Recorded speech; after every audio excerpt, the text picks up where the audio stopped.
Bon. Est-ce que vous êtes avec moi? N'épousez jamais une femme en disant que vous allez refaire son éducation. Là où son père n'a pas réussi pendant 30 ans, ne pense pas que toi tu réussiras en 5 ans.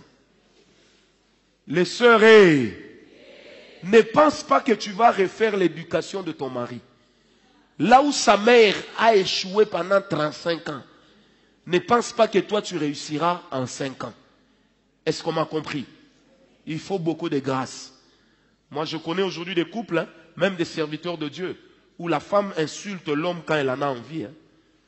Moi j'ai vu des couples où les maris jeunes commencent à souffrir de tensions. Jeunes commencent à souffrir de diabète. Jeunes commencent à faire des arrêts cardiaques parce que la femme est invivable. Je connais des couples, comme nous l'a dit la sœur, où le mari bat la femme, mais c'est un pasteur. Amen. Là, il y a un problème d'éducation. Vous savez, ne pensez pas que vous allez être capable de refaire l'éducation de votre partenaire. Tout ce qu'on fait dans le mariage, on n'éduque pas l'autre, on l'aide à s'améliorer. La base doit avoir été donnée chez eux. Sinon, accepte. Vous savez, si vous avez une femme qui insulte facilement, et surtout qu'elle parle en langue, elle est déjà convertie, elle insulte facilement, il n'y a pas d'espoir. Soit acceptez de vivre avec toute la vie, ou ne vous engagez pas pour le mariage. Ce que je vous dis, je sais ce que je dis. Si vous allez épouser un partenaire orgueilleux, le coût de la vie, qui risquera de le rendre humble, il risquera de t'entraîner aussi. Amen. En ce moment, qu'est-ce qu'il faut faire quand on a un problème d'incompatibilité sur le plan de l'éducation? Il faut apprendre à travailler ensemble. Il faut apprendre à avoir des amis du couple. Il faut apprendre, il faut chercher des bons parrains avant le mariage. Amen. Je vais vous raconter cette histoire qui m'a toujours fait mal. Ça m'a toujours fasciné en mal. Un couple se mariait et ils ont demandé mon aide. Je devais les prendre dans mon véhicule. À l'époque, j'avais une petite 190. J'arrive pour les prendre, ma femme connaît l'histoire. Devant moi, la femme dit à l'homme, mais chérie, tu sais que mon père demande encore 30 invitations? Devant moi, l'homme répond, il a donné combien? Et la femme qui dit, et pourquoi tu parles comme ça mon père? Et l'homme qui lui répond, regarde-moi ça, famille de pauvres. La femme qui dit, et chez vous, vous avez l'argent, chez vous, vous avez l'argent. Elle a commencé à sortir des choses que personne ne devait entendre. Écoute maintenant l'homme. L'homme répond à la femme. Hein? Il a dit ça en lingala. La mort de ta mère. En lingala. J'étais choqué. Une autre fois, écoutez, un ami me dit, non, fais-moi un lift. On arrive vers Victoire, il me dit, mon cher, on va prendre un de nos amis qui est en train de se marier aujourd'hui. Moi, je ne savais pas quand j'arrive là. Ah, je dis, ah, tu te maries, oui. Il dit, mais prophète, j'avais même l'invitation pour toi. J'ai pris l'invitation. Quand on entre dans le salon de coiffure, dès qu'elle voit son mari, ils seront mariés dans 2 heures. Ils avaient déjà un enfant ensemble. La femme regarde l'homme et lui dit, c'est maintenant que tu arrives. L'homme dit, oui, mais je n'avais pas de voiture. J'avais raconté à ma femme, j'ai dit, on n'ira pas à ces mariages. Au point qu'une fois, je suis avec ma femme au volant. Ma femme est descendue à Kitambo prendre du pain. La femme là vient directement se poser comme ça, sur la fenêtre, la vitre de ma voiture.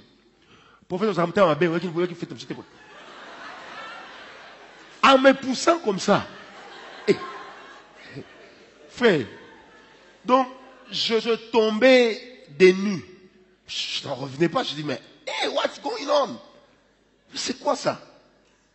J'ai dit à ma femme, cette femme, si je l'envoie en route, même si je conduis un bus, je vais passer. Parce qu'elle est devenue une occasion de chute. Est-ce que quelqu'un est avec moi? Alors, devant le problème d'éducation, il faut apprendre ensemble sur les principes du couple. Tu vois, quand tu viens au grand jeune seul, tu fais mal. Il faut l'amener. Parce qu'il y a des remarques que toi, tu ne pourras pas lui faire. Ça ne passera pas. Quand c'est moi qui fais ces remarques-là, il rit. Même honteusement, il rit. C'est bon. Amen. Il faut apprendre ensemble sur les principes du couple. Ça exige de l'humilité. Ça exige du temps. Dans l'amour, ne pensez jamais que vous avez le monopole de la connaissance. Le monopole de la raison. Surtout quand vous aimez une femme qui est plus âgée. Parce que aimer une femme plus âgée, j'ai toujours dit, ce n'est pas un problème. Elle peut avoir même 10 ans de plus que vous. Ce n'est pas un problème. Oh, nous sommes des blancs et ils sont des noirs. Qui t'a dit ça? Même en Afrique, il y a des noirs qui ont épousé des femmes plus âgées. Moi, j'ai des amis comme ça. Et leurs couples tiennent bien. Amen. Le plus important, c'est comment vous allez gérer l'orgueil ou le complexe. Mais tant que, et quelquefois même si l'homme est d'une forme physique qui va bien, ça passe. Mais la femme n'a qu'à ne jamais lui rappeler que tu es plus jeune que moi. Du reste, personne ne dit à sa femme, tu es ma petite sœur. Si c'est ta petite sœur, comment tu lui montres ta nudité? Hein? En fil. Amen. Vous savez, moi, mon père, quand il était fâché et qu'il n'avait pas d'argument, il regardait sa femme et il disait, faut pas blaguer avec moi. Je suis ton grand frère. Et la maman qui disait, toi mon grand frère, il dit, hey, j'ai l'âge de ton frère aîné. Amen. Amen.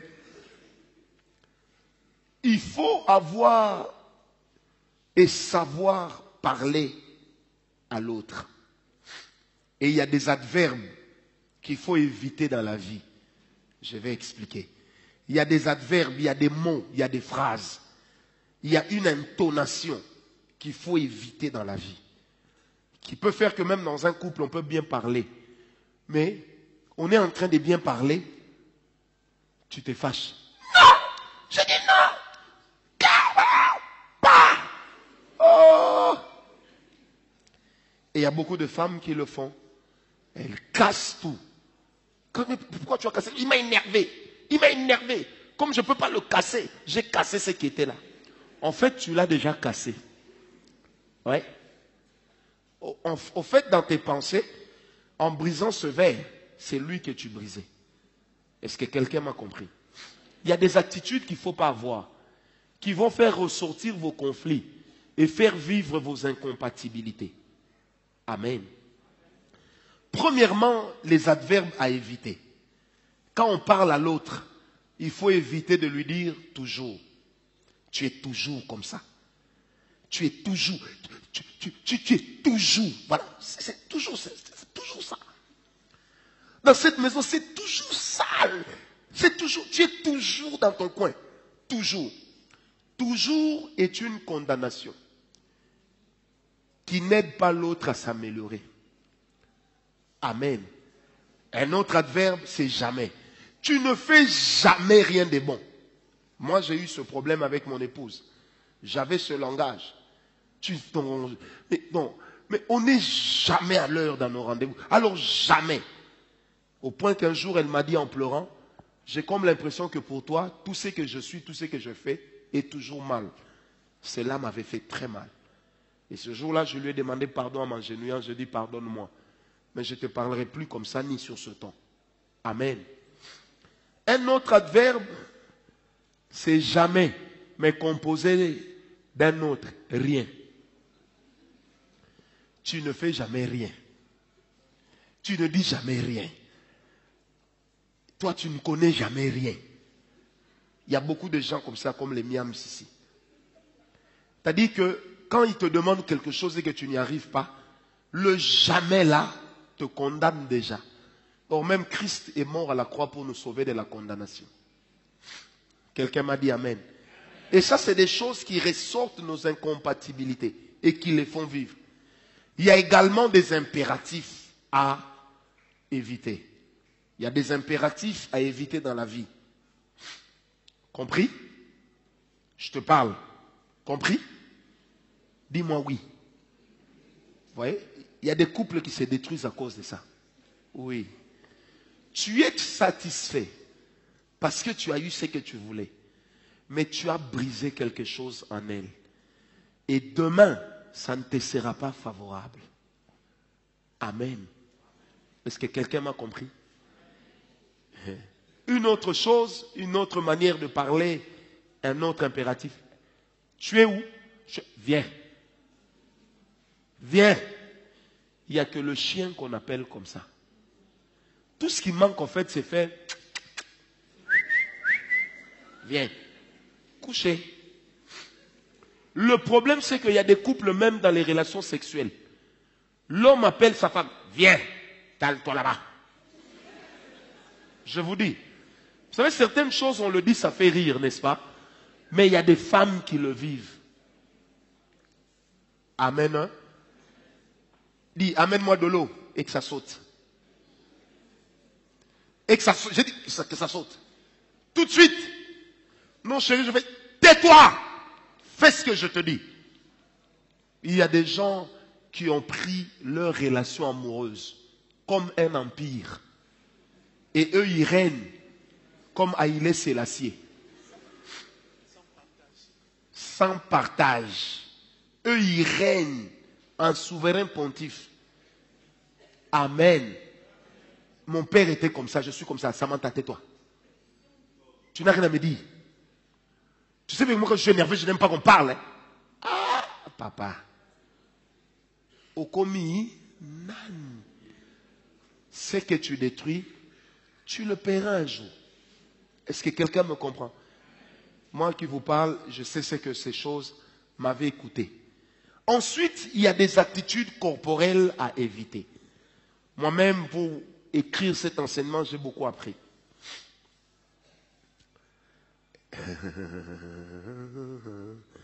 Il y a des attitudes corporelles à éviter. Tu parles à ta femme. Tu m'entends? En fait, quand on croise les bras, ça veut dire qu'on se soumet malgré soi. Nous tous à l'école, quand on nous dit 1 kilomètre à pied, tu n'as pas envie de faire. Tu croises les bras. En fait, c'est pour dire, ça m'embête, 1 kilomètre à pied, ça m'embête de le faire. Amen. Moi, je me rappelle, nous, quand on étudiait à Massamba, quand le propriétaire de l'école était là, on nous demandait de nous aligner. Et qu'est-ce qui se passait? Quand on avançait, frère, moi, je devais connaître Jésus. J'étais un turbulent. Et moi, je me mettais devant. Et les gens savaient pourquoi j'étais devant. C'était pour honorer la bêtise. Donc ça veut dire que quand